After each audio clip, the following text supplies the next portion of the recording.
అధికారులతో సీఎం చంద్రబాబు సమీక్ష నిర్వహించారు.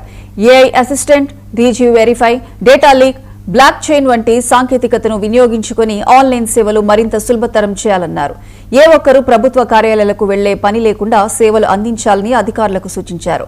ప్రస్తుతం వాట్సాప్ గవర్నెన్స్ మనమిత్ర ద్వారా అందిస్తున్న 1204 సేవలకు సంబంధించి డేటా ఎంట్రీ సమాచారాన్ని మరింత సంక్షిప్తం చేయాలని దిశానిర్దేశం చేశారు.